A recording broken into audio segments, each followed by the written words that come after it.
Hallo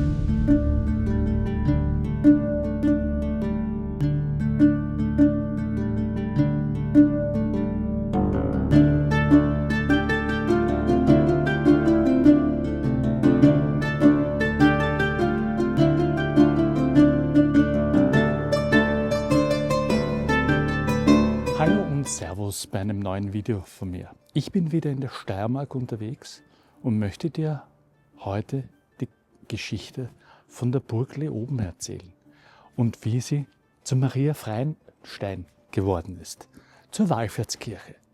Wenn dich die Geschichte interessiert, dann bleib einfach dran. Also, los geht's.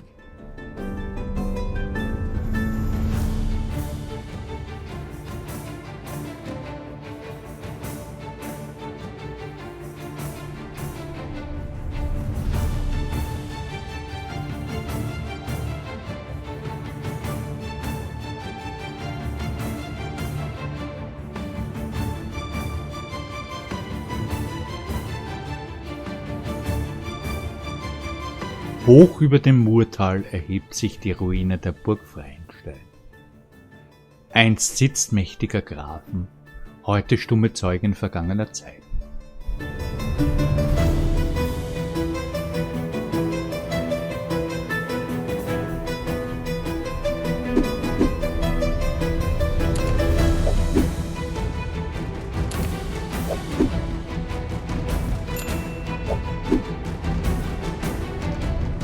Hier beginnt unsere Geschichte nicht mit Rittern oder Politik, sondern mit einem Mann, der nur eines konnte: die Burgherren unterhalten, der Hofnarr Hans.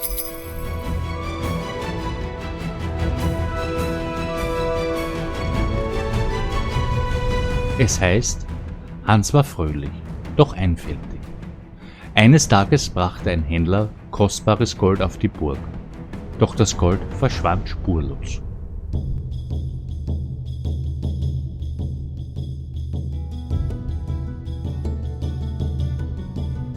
Alle verdächtigten Hans. Trotz seiner Unschuld wurde er gefangen genommen, im dunklen Kerker gequält und starb dort allein.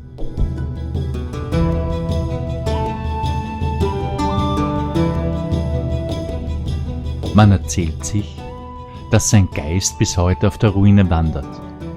Die Narrenkappe auf dem Kopf, die Schellen im Wind klingend. Wer ihn sieht oder sein Lachen hört, sagt man, dem kündigt sich Unglück an.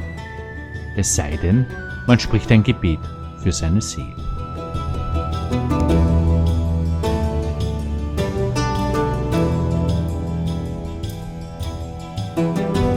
Doch Freienstein ist mehr als eine Legende. Die Region um Leoben war bereits in der Hallstattzeit, also um 800 vor Christus besiedelt. Grabhügel und frühere Siedlungen zeugen von einer langen menschlichen Geschichte. Im 11. und 12. Jahrhundert mit dem Aufstieg der steirischen Markgrafen wurde der strategische Felsen zu einem Verteidigungs- und Herrschaftssitz.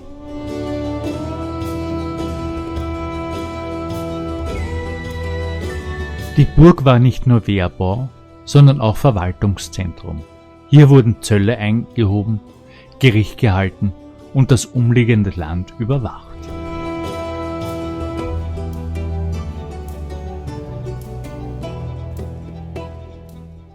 Die ersten namentlichen bekannten Besitzer, die Grafen von Leoben, nutzten den Felsen, um Macht zu demonstrieren.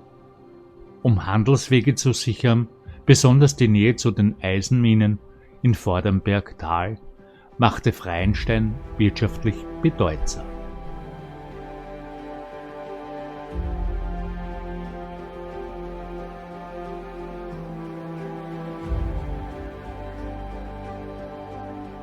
Im 14. Jahrhundert erlebte Freienstein seine Blütezeit. Hohe Mauern, ein mächtiger Bergfried und Wohngebäude für die Familie der Bediensteten machte die Burg zu einem Symbol der Macht.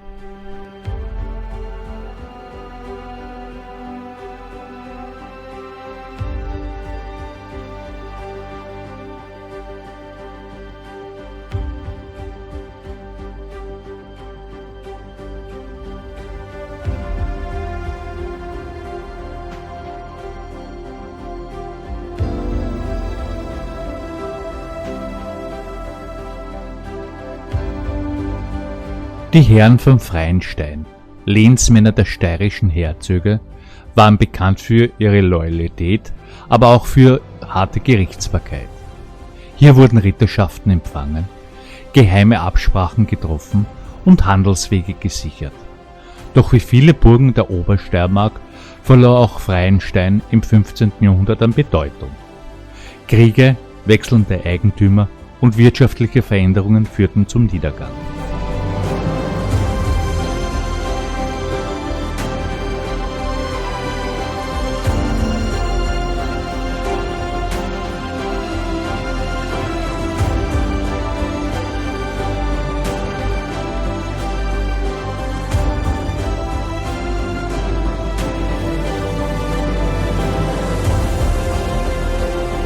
Am Fuße des Burgfelsens entstand im 17. Jahrhundert eine Art von Monument, die Wallfahrtskirche Maria Siebenschmerzen.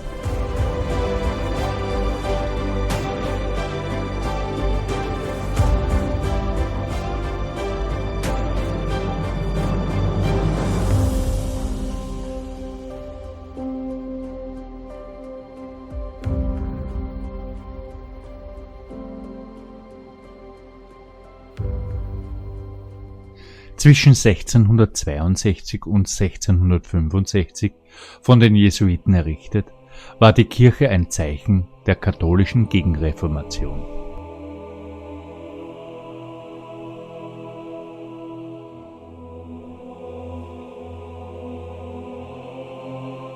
Während die Burg Macht und militärische Stärke symbolisierte, steht die Kirche für Glauben, Trost und Spiritualität.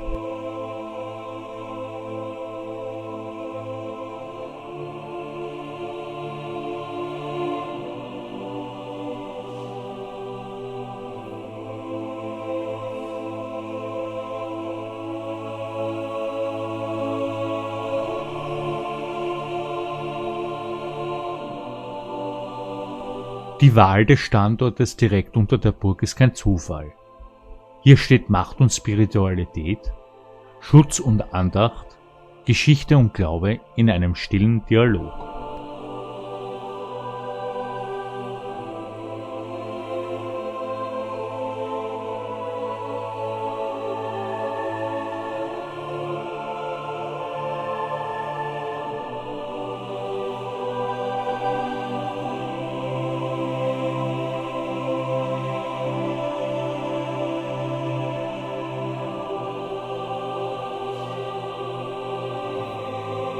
Die Kirche präsentiert sich in typischer barocker Architektur.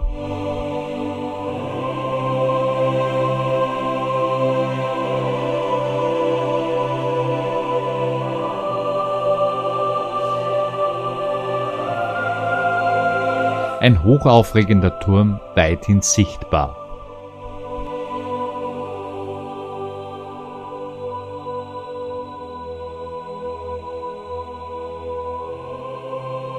Ein einschiffiger Bau, der den Besucher sofort in seinen Bann zieht.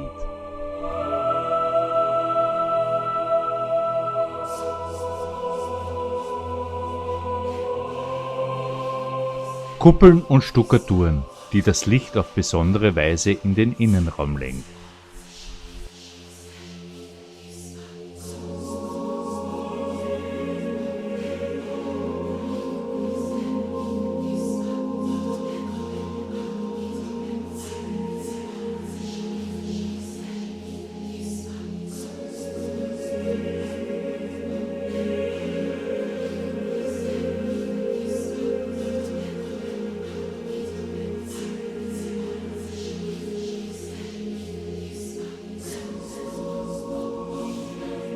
Die Jesuiten legten besonderen Wert auf die Verbindung von Raum, Licht und Bild.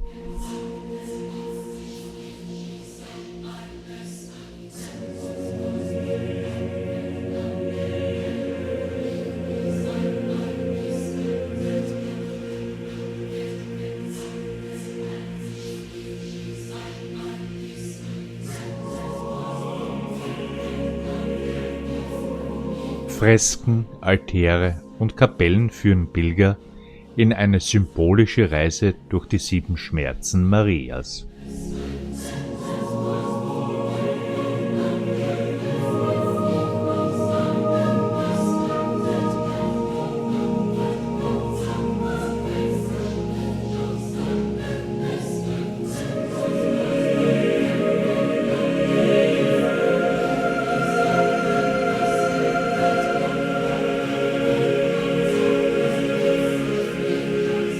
Die Jesuiten legten besonderen Wert auf die Verbindung von Raum, Licht und Bild.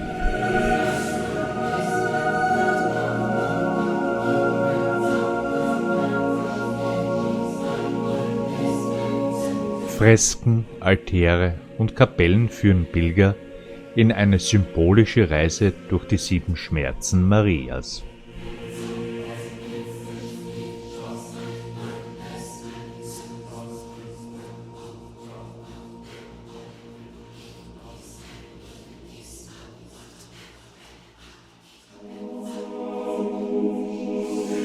Seit Jahrhunderten pilgern Gläubige hierher. Besonders am 15. September, dem Wallfahrtstag zu Maria 7 Schmerzen, kommen Menschen aus der gesamten Obersteiermark, um Trost, Gebet und Hoffnung zu finden.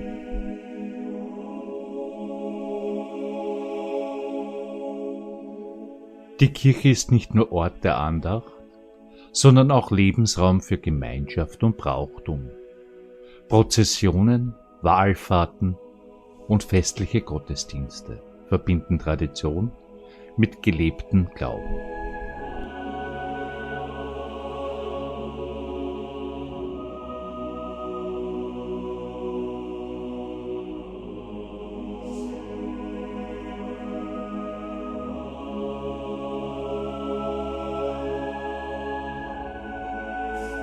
Es gibt einen Verein, der sich der Erhaltung der Wallfahrtskirche Maria Freienstein widmet. Dieser heißt Verein Freunde der Wallfahrtskirche Maria Freienstein.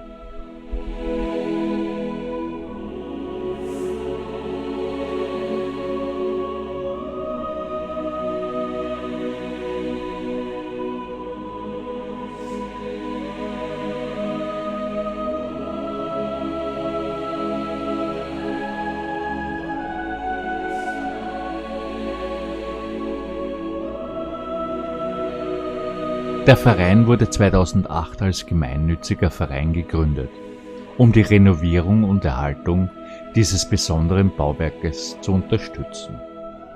Der Vorsitzende des Vereins ist Wilhelm Bernhard, der für sein großes Engagement bereits den Ehrenring der Marktgemeinde St. Peter Freienstein erhalten hat.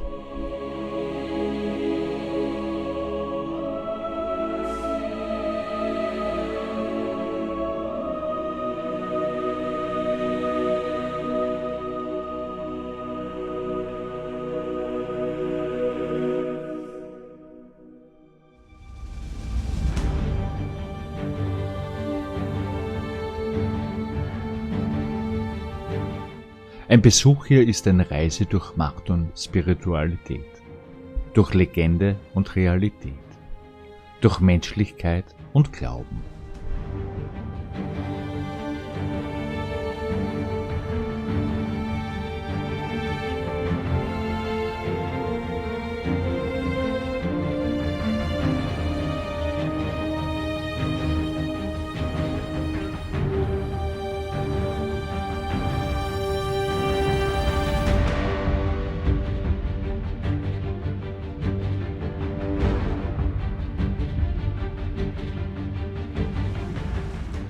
Ja, das war die Geschichte über die Maria Freienstein Wallfahrtskirche hier in St. Peter in der Nähe von Leoben.